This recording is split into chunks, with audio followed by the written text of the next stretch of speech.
Kidney స్టోన్స్తో బాధపడేవాళ్ళు ఏం తినకూడదు, ఏం తినాలి, జనరల్గా డూస్ అండ్ డోంట్స్. సో జనరల్గా దీంట్లో కిడ్నీ స్టోన్స్తో బాధపడే వాళ్ళు ఏంటంటే సోడియం ఫుడ్స్ ఏవైతే ఉన్నాయో కంప్లీట్గా అవాయిడ్ చేయాలి. ఆక్సిలేట్ ఫుడ్స్ ఏవైతే ఉంటాయో ఆక్సిలేట్ ఫుడ్స్ అవాయిడ్ చేయాలి. దాంతోపాటు మనం ప్యూరిన్ ఫుడ్స్ ఏవైతే ఉంటాయో ఆ ప్యూరిన్ ఫుడ్స్ కంప్లీట్గా బ్యాన్ చేయాలి. సో ప్యూరిన్ ఫుడ్స్ అంటే దేంట్లో ఉంటాయి, జనరల్గా మనకి లివర్, కిడ్నీ, బ్రెయిన్ లేదంటే ఇంటెస్టైన్స్ ఏవైతే ఉంటాయో వాటిలో ప్యూరిన్ కంటెంట్ ఎక్కువగా ఉంటుంది. సో దాంట్లో మనకి రెడ్ మీట్, వైట్ మీట్లో కూడా ప్యూరిన్ కంటెంట్ ఎక్కువగా ఉంటుంది. అది కంప్లీట్గా స్టాప్ చేయాలి. దాంతోపాటు మనకి సోడియం ఏవైతే ఉంటాయో మనకి కార్బోనేటెడ్ డ్రింక్స్ కానీ లేదంటే బెవరేజెస్ కానీ ఒకవేళ ఆల్కహాల్ అలవాటు ఉంటే ఆల్కహాల్ కంప్లీట్గా స్టాప్ చేయాల్సిన అవసరం ఎంతైనా ఉంది. దాంతోపాటు మనకి కార్బోనేటెడ్ డ్రింక్స్ కానీ లేదంటే మనకి oxalate tomato, spinach, green leafy vegetables ఏవైతే ఉంటాయో అవి కూడా కంప్లీట్గా ఈ కిడ్నీ స్టోన్స్తో బాధపడే వాళ్ళు ఎవరైతే ఉన్నారో అవి కంప్లీట్గా ఫుడ్స్ అనేవి తినటం మానేయాలి, అంటే కంప్లీట్గా బ్యాన్ చేయాలి. ఏం తినాలి అంటే జనరల్గా వాటర్ ఎక్కువ తాగాలి.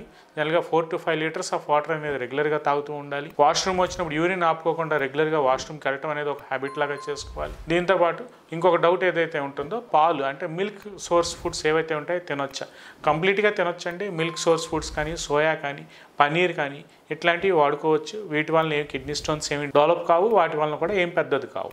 సో ఇంకా ఏంటంటే ఫ్యామిలీ హిస్టరీలో ఎవరికైనా పేరెంట్స్ కానీ లేదంటే యాన్సిస్టర్స్కి ఎవరికైనా లేదంటే పెటర్నల్ సైడ్ ఏమైనా ఫ్యామిలీ హిస్టరీలో కిడ్నీ స్టోన్స్ ఉంటే డెఫినెట్గా జీన్స్ పరంగా అది ఒకళ్ళ నుంచి ఇంకోళ్ళకి ట్రాన్స్మిట్ అయితే ఛాన్స్ అయితే చాలా వరకు ఉందండి. అయినా భయపడాల్సిన పని లేదు. ఏదైనా పెయిన్ అంటే మనకి లెఫ్ట్ హిప్లో కానీ రైట్ హిప్లో కానీ పెయిన్ అనేది మనకి Lyon to grain pain radiate అవుతుంది.